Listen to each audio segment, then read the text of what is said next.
Bismillahirrahmanirrahim.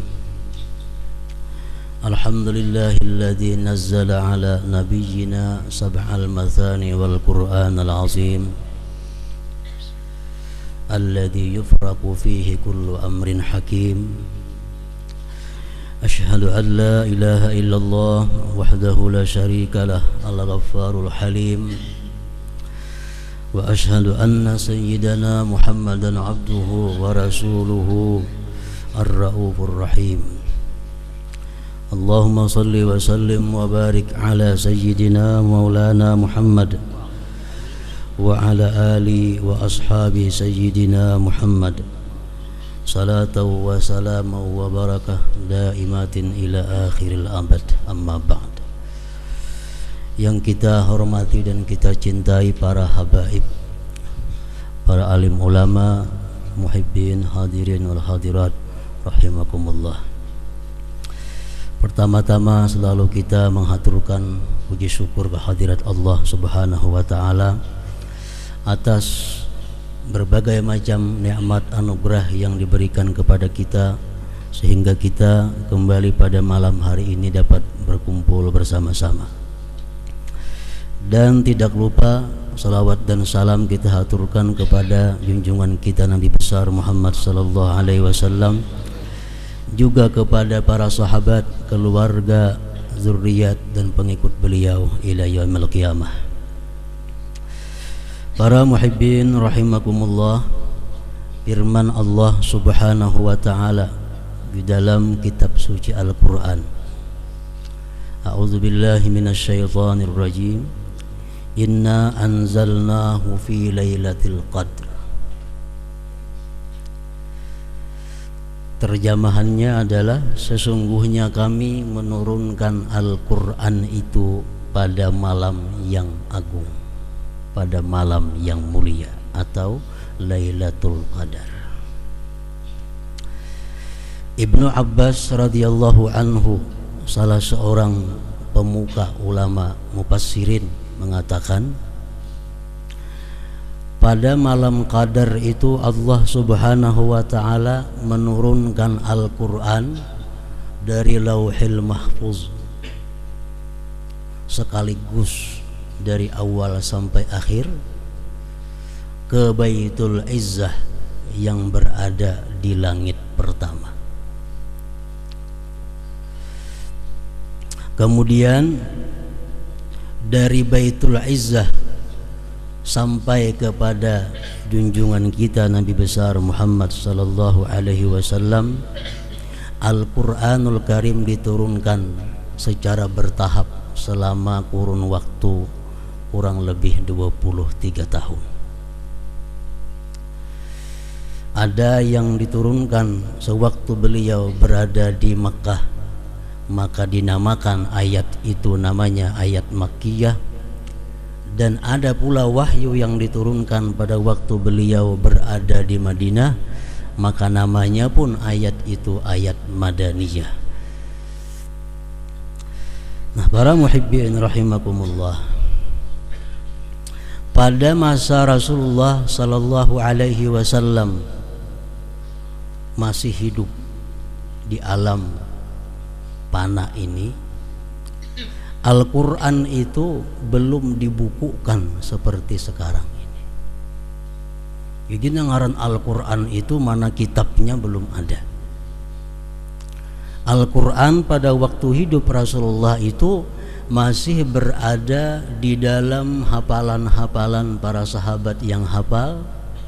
Ada sebagian ditulis di batu-batuan, ada ditulis di daun-daunan, ada ditulis di kulit-kulit kambing yang dikeringkan atau kulit unta. Sampai akhirnya Rasulullah wafat meninggalkan para sahabat, Al-Qur'an itu masih belum ada wujudnya. Setelah Abu Bakar Siddiq radhiyallahu an menjadi khalifah, beliau berpikir, artinya kalau Al-Qur'an ini kada dikumpulkan, kada dijilid menjadi satu, ini nantinya akan menyulitkan generasi-generasi yang akan datang.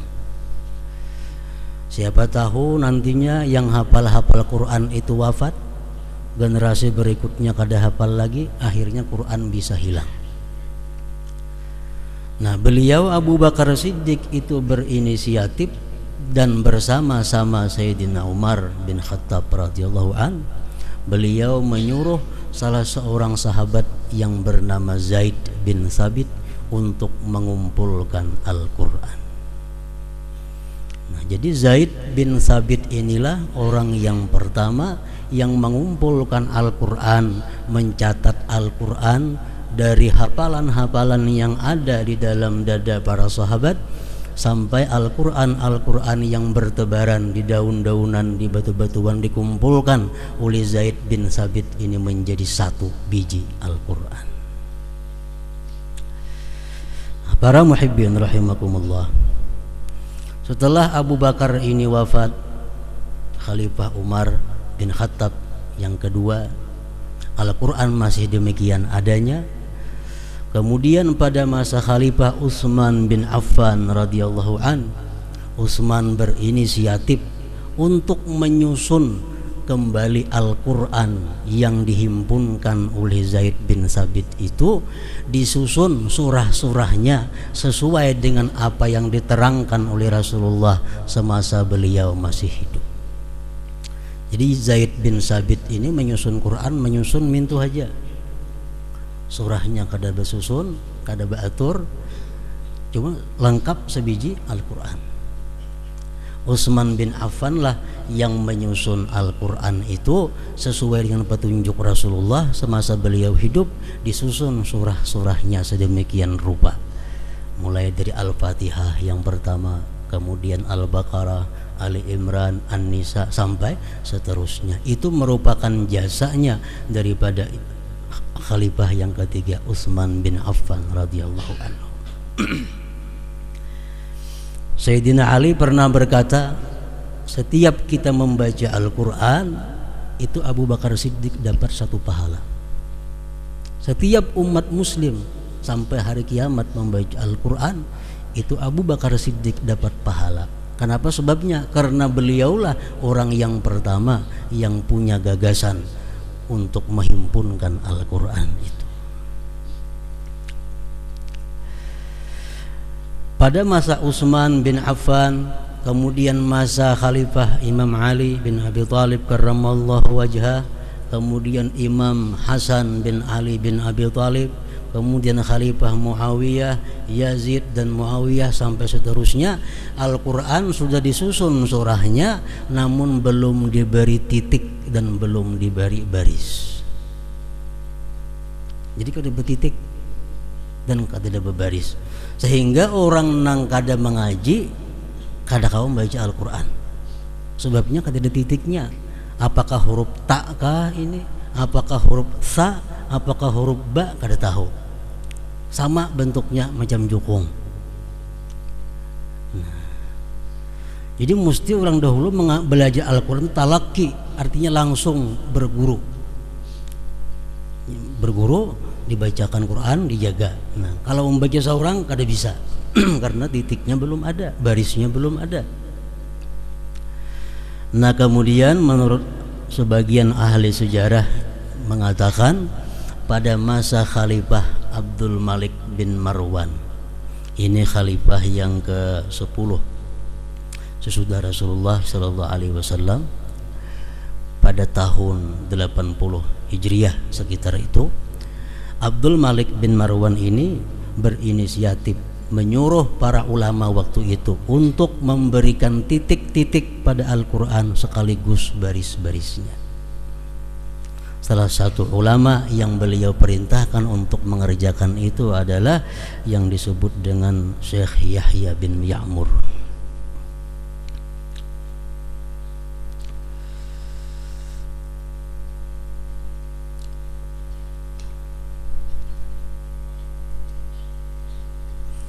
Para muhibbin rahimakumullah, akhirnya Al-Quran Al-Karim sampai kepada kita dengan mudah, dengan sudah nyaman dibaca. Ada susunan-susunan surahnya, ada titik-titiknya dan ada baris-barisnya. Itu semua adalah merupakan jasa daripada pendahulu-pendahulu kita.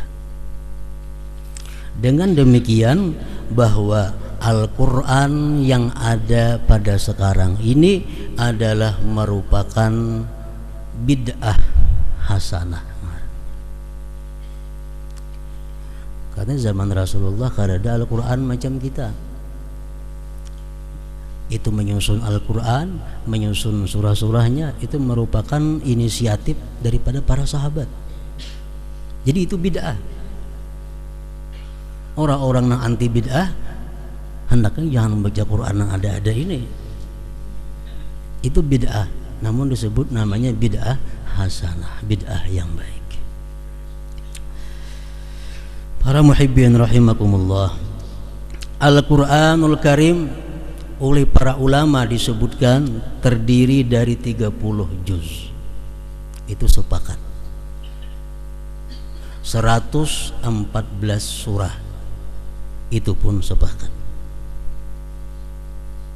6.225 ayat. Nah, ini khilaf ulama. Kalau 6.000-nya sepakat, tapi ujungnya ada sepakat. Ada yang 6.000 sekian, 6.000 sekian, menghitung tergantung qiraat yang mereka baca. 6.225 ayat, 77.439 kalimat. Macam Allah satu kalimat, Ar-Rahman satu kalimat, Ar-Rahim satu kalimat. Dihitung seluruh Al-Quran kalimat-kalimat itu jumlahnya 77.439 kalimat. Dan terdiri dari 340.740 huruf. Jadi orang bahari sudah menghitungkan huruf Al-Quran itu jumlahnya berapa? 340.740 huruf. Itu pun kada sama antara beberapa ulama menghitungnya karena berlainan qiraatnya. 340.740 huruf. Nah, kalau ada yang menanyakan Al-Quran itu adalah kalam Allah, kenapa maka ada hurufnya? Sedangkan dalam pelajaran tauhid kita belajar bahwa kalam Allah itu adalah kada berhuruf, kada bersuara, kada berawal, kada berakhir dan sebagainya. Kenapa Quran ini disebut kalam Allah? Maka inya berhuruf. Nah, itu dijawab oleh para ulama dahulu bahwa adalah Quran yang berhuruf ini menunjukkan kepada sesuatu yang sama dengan yang ditunjukkan oleh kalam Allah yang kadim pada zatnya. Jadi kalam Allah nang kada berhuruf, kada bersuara itu menunjukkan kepada sesuatu yang sama persis dengan yang ditunjukkan oleh Quran yang ada pada sekarang ini. Makanya Quran yang ini disebut juga kalamullah subhanahu wa ta'ala. Jadi kalam Allah subhanahu wa ta'ala yang kadim itu, yang berdiri pada zatnya itu menunjukkan kepada sesuatu. Quran yang di wadah kita ini pun menunjukkan kepada sesuatu yang sama itu. Nah, sehingga disebut Quran ini adalah kalam Allah subhanahu wa ta'ala. Para muhibbin rahimakumullah, surat yang pertama di dalam Al-Quranul Karim adalah kita kenal semuanya sudah, surat Al-Fatihah.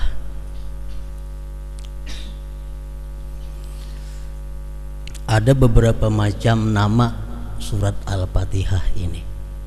Yang pertama namanya Fatihah. Kenapa diarti Fatihah? Fatihah artinya pembuka. Karena bila kita buka Quran, otomatis kita pertama menjumpai suratul Fatihah. Nah, Fatihah artinya pembuka, Fatihatul Kitab atau Fatihatul Quran. Yang kedua, Fatihah itu bisa dinamakan juga dengan Ummul Quran. Nah, biasa kita sebut membacakan Ummul Quran ya pertoko rajin ada kalau marilah bersama-sama kita membacakan Ummul Quran. Nah, surat Al-Fatihah. Al-Fatihah disebut Ummul Quran, artinya ibu Al-Quran atau induk Al-Quran. Kenapa Fatihah itu disebut sebagaimana ibunya Al-Quran, induknya Al-Quran? Karena menurut para ulama, seluruh isi Al-Quran itu dari awal sampai akhir tergambar di dalam surat Al-Fatihah, sehingga disebut Fatihah itu induknya Al-Quran. Al-Quran membicarakan tentang Allah. Al-Quran membicarakan tentang puji-pujian kepada Allah. Itu terkandung di dalam Alhamdulillah. Al-Quran membicarakan makhluk. Al-Quran membicarakan langit, laut, surga, neraka, jin, manusia, binatang, secukupnya ada dalam Quran makhluk Allah. Itu tergambar dalam kalimat Rabbil Alamin, Tuhan semesta alam. Al-Quran menceritakan tentang pemberian Allah kepada manusia dan makhluk lainnya yang luar biasa. Allah memberikan ampunan, memberikan rahmat, memberikan rezeki, memberikan segala macam keperluan kita. Disebutkan dalam Al-Quran. Itu terkandung di dalam Ar-Rahman Ar-Rahim. Allah Maha Pengasih, Maha Penyayang. Al-Quran membicarakan tentang kubur, tentang hari kiamat. Al-Quran membicarakan surga, neraka, mizan, hisab, tentang hari akhir. Tergambar dalam surat Fatihah Maliki Yaumiddin, Raja pada hari pembalasan. Tergambar dalam Maliki Yaumiddin. Al-Quran membicarakan tentang syariat. Al-Quran membicarakan tentang tarikat. Al-Quran membicarakan tentang hakikat. Itu tergambar, terkandung dalam kalimat Iyyaka na'budu wa iyyaka nasta'in. Kepada Engkau kami beribadah dan kepada Engkau kami minta pertolongan. Itu mencakup sudah, syariat ada di situ, tarikat ada di situ, hakikat ada di situ. Al-Quran ada mengisahkan tentang doa-doa. Bermacam-macam doa ada dalam Al-Quran. Terkandung dalam surat Al-Fatihah, Ihdinas siratal mustaqim. Berilah kami petunjuk kepada jalan yang lurus. Al-Quran ada menceritakan tentang para aulia, tentang para nabi-nabi, tentang orang-orang yang dikasihi Allah. Tergambar dalam Fatihah, siratal ladzina an'amta alaihim. Jalan-jalan orang yang Engkau berikan nikmat atas mereka. Al-Quran bicara tentang orang kafir. Al-Quran bicara tentang orang-orang yang sesat. Tergambar dalam ghairil maghdubi alaihim waladdallin. Jadi seluruh Al-Quran masuk dalam surah Fatihah, sehingga Fatihah disebut Ummul Quran, induknya Al-Quran atau ibunya Al-Quran. Kemudian Fatihah disebut juga Sab'ul Masani, ngarannya Sab'ul Masani, 7 ayat yang diulang-ulang. Setiap hari kita berapa kali mengulang-ulang? Fatihah terdiri dari 7 ayat yang diulang-ulang. 7 ayat yang diulang-ulang, ngarannya Sab'ul Masani. Fatihah juga dinamai dengan surat Al-Wafiyah. Al-Wafiyah artinya surat yang sempurna. Kenapa Fatihah dinamai surat yang sempurna? Fatihah kadang-kadang dipotong-potong. Bila kita baca Fatihah sekaligus Fatihah dalam sembahyang, kawala kita rakaat pertama ingat iyyaka na'budu wa iyyaka nasta'in, kena sambung rakaat kedua ihdinas siratal mustaqim, maulah kada mau. Lain surah nang lain kawa diputung-putung. Surah lain kita barak ingat sini, kini rakaat kedua sambung, kada jadi masalah. Kalau Fatihah mesti sempurna kita membaca dari awal sampai akhir. Fatihah dinamakan juga surat Al-Kafiyah, artinya surat yang cukup. Maksudnya apa? Kalau kita sembahyang kita membaca Fatihah cukup. Tapi kalau kita baca surah lain kada cukup. Nah makanya Fatihah pun disebut juga surat Al-Kafiyah. Al-Fatihah disebut juga dengan surat Asy-Syifa, surat penyembuh, tawar. Orang-orang yang sakit dibacakan Fatihah akan menyembuhkan, sekada-kadanya meringankan orang yang sakit. Itu surat Al-Fatihah. Bermacam-macam ngaran surat Fatihah banyak. Itu menunjukkan kemuliaan dan keagungan surat Al-Fatihah ini. Para muhibbin rahimakumullah, surat Al-Fatihah terdiri dari 7 ayat. Jadi satu-satunya surah yang wajib dipelajari oleh setiap muslim dan muslimah surah Fatihah. Kenapa? Karena sembahyang kada sah tanpa surat Fatihah. Ayo kada bisa membaca surah Al-Baqarah, kada apa-apa. Kada bisa membaca surah Ali Imran, kada jadi soal. Tapi kalau membaca surah Fatihah mesti bisa setiap orang muslim dan muslimah. Surat Fatihah terdiri 7 ayat dan 156 huruf. Dihitung dengan tasdid-tasdidnya, dihitung dengan ba'alif maliki yaumiddin 156. Ada yang menghitung 155 karena maliknya kada panjang. Maliki yaumiddin itu boleh 2. Kalau kita membaca Fatihah boleh panjang maliki yaumiddin, boleh pendek maliki yaumiddin. Nah, kalau kita maliki yaumiddin 155 huruf Fatihah. Kalau panjang 156. Nah, 155 surat Al-Fatihah itu hurufnya kada boleh kurang dalam kita membaca. Sahuruf haja kurang, Fatihah kita kada sah. Bila Fatihah kita kada sah, sembahyang kita pun jadi kada sah juga. Jadi mesti bacaan kita lengkap 155 atau 156 hurufnya. Para ulama tafsir mengatakan surat Fatihah itu diturunkan 2 kali. Pertama turun di Mekah dan yang kedua turunnya di Madinah. Satu-satunya surah Al-Quran yang demikian. Jadi surat Fatihah ini bisa disebut surah Makkiyah, bisa juga disebut surah Madaniyah.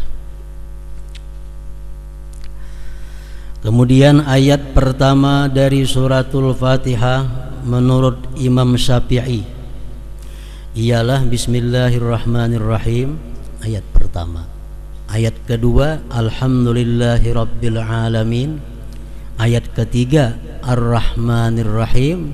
Ayat keempat Maliki Yaumiddin atau pendek Maliki Yaumiddin.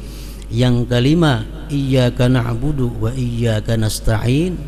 Yang keenam Ihdinas siratal mustaqim. Yang ketujuh Siratal ladzina an'amta 'alaihim ghairil maghdubi 'alaihim waladdallin. Amin lain. Jadi imam kita Syafi'i menghitung Bismillahirrahmanirrahim itu termasuk ayat daripada suratul Fatihah. Oleh karena itu beliau mewajibkan kalau kita membaca Fatihah pemulaannya mesti Bismillahirrahmanirrahim. Dan kita baca benyaring bila sembahyang benyaring, baca begimit bila sembahyang gimit. Maghrib, Isya, subuh kita baca Fatihah benyaring bismillahnya. Bismillahirrahmanirrahim sama dengan yang lainnya. Karena bismillah ayat daripada Fatihah. Itu imam kita Syafi'i. Adapun Imam Malik, sekedar untuk kita mengetahui, Imam Malik mengatakan bahwa Bismillahirrahmanirrahim itu bukan Al-Quran dan apalagi termasuk ayat dari surah Fatihah. Menurut Imam Malik, Bismillahirrahmanirrahim dalam Al-Quran cuma 1 di surah An-Naml. Innahu min Sulaiman wa innahu bismillahirrahmanirrahim alla ta'alu alayya wa atuni muslimin. Itu aja. Lain pada itu bismillah hanya sekedar untuk memisah surah dengan surah yang lainnya. Jadi menurut Imam Malik Bismillahirrahmanirrahim itu bukan Al-Quran. Jadi kada boleh dibaca dalam sembahyang. Makanya kada bismillah orang banu. langsung Allahu Akbar, Alhamdulillahirabbil alamin. Nah, itu Imam Malik. Kalau Imam Abu Hanifah mengatakan Bismillahirrahmanirrahim itu Al-Quran, tapi bukan bagian dari Fatihah. Dalam sembahyang dibaca tapi begimit.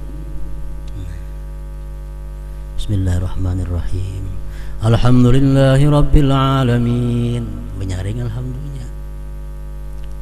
Bukan ayat dari Fatihah, tapi Al-Quran juga bukan ayat dari Fatihah, dibaca begimit.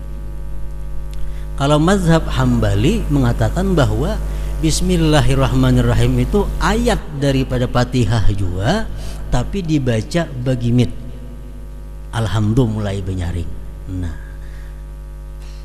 kalau kita keluar negeri misal, kita melihat mendengar imam macam itu, mungkin berlainan mazhab dengan mazhab kita. Nah, jadi masalah kayak apa andai kata kita mau ikut imam, nah imamnya kata bismillah. Misalnya kita berjalan ke daerah mana nang orangnya itu mazhab Malik. Mazhab Malik kada membuat bismillah karena itu bukan Quran. Jadi kalau imamnya ini orang mazhab Maliki, Allahu Akbar, Alhamdulillahirabbil alamin. Nah, kita di belakang kayak apa mazhab Syafi'i, boleh kada mau ikut itu. Pendapat yang mu'tamad dari golongan ulama-ulama Syafi'iyah mengatakan pendapat yang mu'tamad adalah kalau kita mengikut orang itu kita tidak sah sembahyangnya. Kenapa? Karena Fatihahnya kurang seayat. Kada bismillah. Pendapat yang kedua dari mazhab kita Syafi'i mengatakan kita sah aja mengikut orang yang sembahyang meninggal bismillah itu. Nah, terserah aja lagi. Kita ke Makkah misal, kita kadang-kadang mendengar imam tuh bismillah, kadang timu alhamdulillah aja. Nah, kada usah kita basing sembahyang, biarlah umat berjamaah, sebab ada aja ulama yang membolehkan demikian itu. Para muhibbin rahimakumullah. Jadi ayat yang pertama daripada Fatihah itu Bismillahirrahmanirrahim. Artinya tahu semuaan sudah, dengan nama Allah yang Maha Pengasih, Maha Penyayang. Dalam kitab Nahu, setiap kali huruf jar bi itu mesti ada ta'alluqnya, hubungannya dengan nama Allah yang Maha Pengasih lagi Penyayang. Akra'u, aku membaca. Atau dengan nama Allah yang Maha Pengasih lagi Penyayang, abtadi'u, aku mulai. Kalau kita hendak makan, Bismillahirrahmanirrahim, dengan nama Allah yang Maha Pengasih Maha Penyayang, aku makan. Kalau kita hendak minum, Bismillahirrahmanirrahim, asyrabu, dengan nama Allah Maha Pengasih Maha Penyayang, aku minum. Nah, jadi ada kalimat yang dibuang. Jadi waktu kita membaca Bismillahirrahmanirrahim, dalam hati kita dengan nama Allah yang Maha Pengasih, akra'u, aku membaca ini kalam Allah subhanahu wa ta'ala. Artinya kita ini bisa membaca, kita ini bisa berdiri, kita ini bisa sembahyang dengan nama Allah yang Maha Pengasih lagi Maha Penyayang. Nah, itu Bismillahirrahmanirrahim. Mengenai Bismillahirrahmanirrahim ini banyak sabda-sabda Rasulullah yang menerangkan tentang Bismillahirrahmanirrahim, mulai dari hadis yang kualitasnya sahih sampai yang dhaif. Rasul bersabda, kullu amrin dzibalin la yubda'u fihi bi bismillahirrahmanirrahim fahuwa abtar. Tiap-tiap sesuatu perkara yang mulia yang tidak dimulai dengan bismillahirrahmanirrahim, maka perkara itu akan kurang berkah. Kita makan, kita kada bismillah, makanan kita kurang berkah. Kita minum, kita kada bismillahirrahmanirrahim, minuman kita kurang berkah. Tiap-tiap perkara yang mulia yang tidak dimulai dengan bismillahirrahmanirrahim, maka itu kurang berkahnya, kurang kebaikannya artinya. Hadis beliau lagi mengatakan, man arada ay yahya sa'ida wa yamuta syahida falyaqul inda batida'i kulli syai' bismillahirrahmanirrahim. Siapa yang hidupnya beruntung, siapa yang ingin hidup beruntung, ingin mati digulungkan dengan syuhada, orang-orang yang syahid fisabilillah, maka hendaklah dia mengata tiap-tiap kali memulai sesuatu yang baik dengan bismillahirrahmanirrahim. Rasulullah bersabda lagi, "Idza qala al-'abdu bismillahirrahmanirrahim, qalatil jannah Allahumma wasa'daik inna 'abdaka fulan qala bismillahirrahmanirrahim Allahumma zahzihhu 'anil nar wa adkhilhul jannah." Bila kita mengucap bismillahirrahmanirrahim, surga berkata, ujar surga, "Wahai Tuhan, hamba Engkau Fulan bin Fulan mengucap bismillahirrahmanirrahim. Jauhkan dia daripada api neraka dan masukkan dia padaku." Setiap kali kita mengucap bismillahirrahmanirrahim. Nah, jadi bismillahirrahmanirrahim ini adalah permulaan tiap-tiap sesuatu yang baik. Quran dimulai dengan surah Fatihah, Fatihah dimulai dengan bismillahirrahmanirrahim. Namun ujar para ulama mengatakan kada semua sesuatu baik dimulai dengan bismillahirrahmanirrahim. Jadi kita mesti belajar juga, karena ada hal-hal yang di situ kita kada baik membaca bismillahirrahmanirrahim. Lalu oleh ulama fikih dibagi 4 hukum, bahkan ada yang mengatakan sampai 5 hukum tentang mengucap bismillahirrahmanirrahim ini. Pertama, mengucap bismillahirrahmanirrahim hukumnya wajib ketika sembahyang. Membaca surat Fatihah ada bismillahirrahmanirrahim, itu wajib.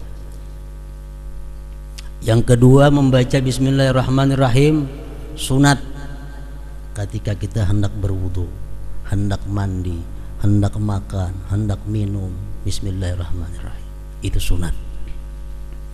Ada lagi hukumnya membaca bismillahirrahmanirrahim itu makruh. Baca bismillah makruh. Contohnya kayak apa? Oleh ulama fikih dicontohkan seperti orang yang hendak melihati kemaluannya sendiri. Hendak melihati kemaluan, bismillahirrahmanirrahim. Nah, makruh itu. Makruh. Kenapa? Karena itu kada perkara yang mulia. Kullu zibalin, bukan. Ada lagi membaca bismillahirrahmanirrahim itu hukumnya haram. Seperti orang yang ingin melakukan zina, seperti orang yang ingin minum arak bismillah umpamanya, nah, seperti orang yang ingin mencuri dan sebagainya, hal-hal yang diharamkan, hal-hal yang maksiat bila dimulai dengan bismillah menambahi dosanya. Karena mengucap bismillah pada waktu itu adalah hukumnya haram. Jadi ada 4 hukum membaca bismillahirrahmanirrahim itu, ada yang wajib, ada yang sunat, ada yang makruh, ada yang haram. Menurut satu pendapat lagi ini dhaif, ada juga boleh, mubah. Membaca bismillah itu mubah, seperti kita nak mencelup sandal bismillahirrahmanirrahim, nah itu boleh aja, tapi kalau disunatkan, kada disuruh. Nah, bismillahirrahmanirrahim ini apabila dalam keadaan tertentu itu bisa dirubah ar-rahmanir-rahimnya, bismillahnya tetap menyesuaikan dengan keadaan yang dihadapi oleh kita. Kita hendak masuk ke dalam jamban, ampih bismillahirrahmanirrahim. Apa bacaannya? Bismillah, Allahumma inni a'udzubika minal khubusi wal khaba'is. Jangan bismillahirrahmanirrahim, karena sunnah mengatakan demikian.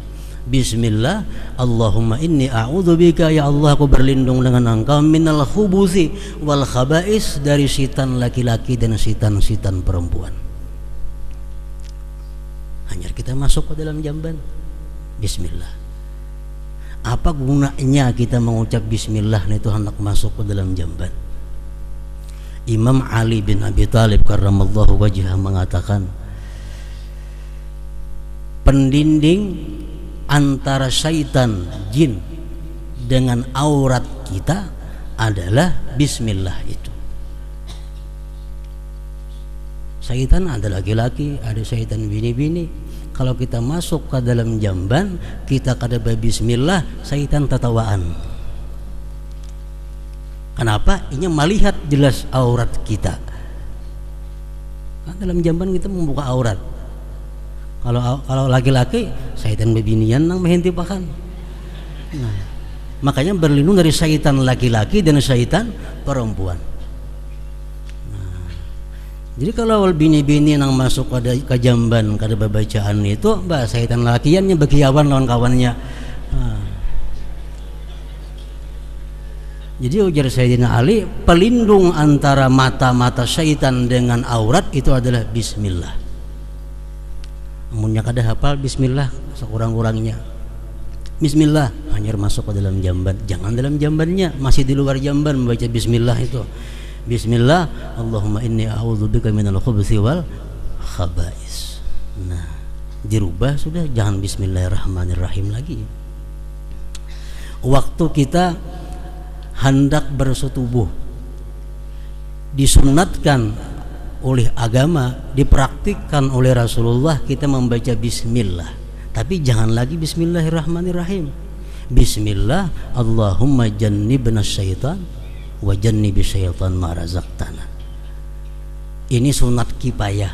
Bila laki-laki sudah membaca, nang bini biar kada apa-apa. Bila nang bini membaca, nang laki kada apa-apa, kada usah. Karena itu kalau kedua-duanya baik lagi.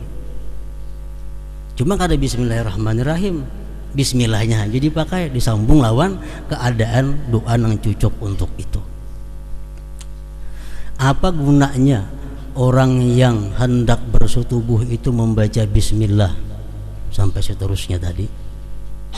Hadis Rasulullah mengatakan yang ditafsirkan oleh para ulama, pertama gunanya, kalau orang bersetubuh itu membaca bismillah sampai habis tadi, dia terhindar daripada syaitan. Karena syaitan itu kalau kita berhubungan dengan istri, syaitan itu duduk di ujung kemaluan kita. Nah, jadi andai kata itu nantinya menjadi anak ini ada saham dari syaitan. Ada saham dari syaitan. Makanya anak nang kada karuan tampuh kelakuannya macam syaitan. Itu mungkin waktu itu kada membaca bismillah, Allahumma jannibna syaitan wa jannibi syaitan ma razaqtana. Pertama itu. Yang kedua, andai kata itu nantinya dijadikan oleh Allah anak, maka anak ini akan selamat daripada murtad. Anak ini akan selamat daripada kafir. Dua. Yang ketiga, andai kata itu ditakdirkan menjadi anak, maka ditulis kebajikan kepada orang tuanya itu sebilangan napas ini anak sampainya mati. Nah, berapa napas? Kekanakan sampai tua. Setiap kali inya napas, kuitannya dapat pahala. Kenapa? Karena waktu itu membaca bismillah, Allahumma jannibna syaitan wa jannibi syaitan ma razaqtana. Yang keempat, bila kita membaca itu sampai kita mandi janabah, ditulis kebaikan. Misal kita sejam 2 jam hanya mandi janabah, 2 jam itu ditulis sebagai kebaikan. Nah, ini untungnya orang yang mengamalkan sunnah Rasulullah Sallallahu Alaihi Wasallam. Cuma jangan lagi Bismillahirrahmanirrahim bacaannya, Bismillah Allahumma ila akhir sampai akhir tadi. Nah, kemudian orang hendak berkendaraan, kada lagi Bismillahirrahmanirrahim, cukup dengan Bismillah walhamdulillah. Bismillah walhamdulillah, naik kendaraan. Setiap langkah kuda nang kita tunggang dicatat amal kebaikan untuk kita. Orang dahulu kuda. Wah, ini mungkin setiap gulungan ban itu kita dapat kebaikan karena kita kendaraan. kalau kita naik kendaraan mengucap bismillah walhamdulillah. Kita hendak guring, jangan bismillahirrahmanirrahim.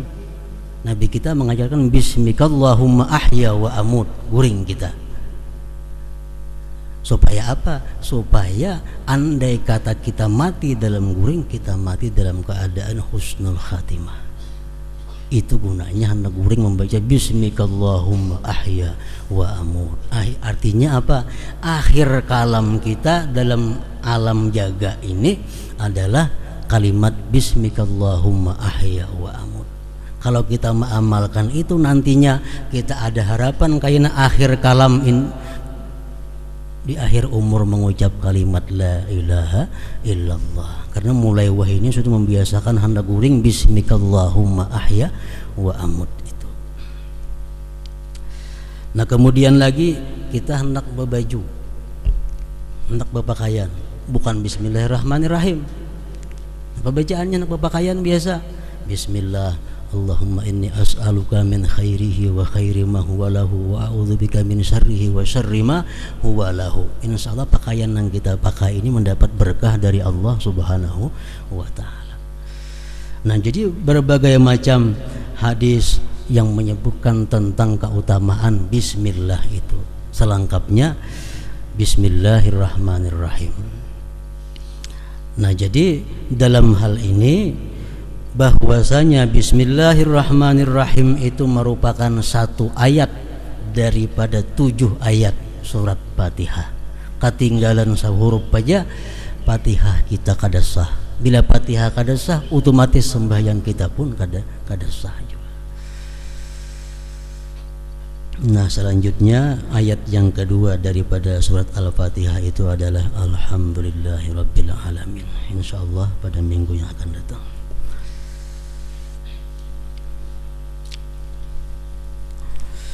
Para muhibbin rahimakumullah, kita membaca surat Fatihah untuk kita hadiahkan kepada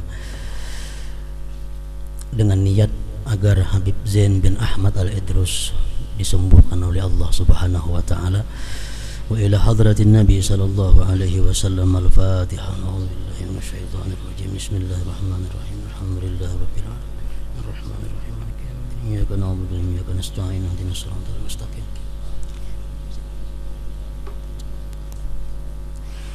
أشهد أن لا إله إلا الله وحده لا شريك له وأشهد أن سيدنا محمدا عبده ورسوله لا إله إلا الله أفني بها عمري لا إله إلا الله أدخل بها قبري لا إله إلا الله أخلو بها وحدي لا إله إلا الله ألقى بها ربي لا إله إلا الله قبل كل شيء لا إله إلا الله بعد كل شيء لا إله إلا الله يبقى ربنا ويفنى كل شيء لا إله إلا الله أستغفر الله لا إله إلا الله أستغفر الله لا إله إلا الله أستغفر الله لا إله إلا الله وأتوب إلى الله لا إله إلا الله محمد رسول الله صلى الله عليه وسلم فيا يخرجون منه شفاعة صلوا عليه سلموا تسليما.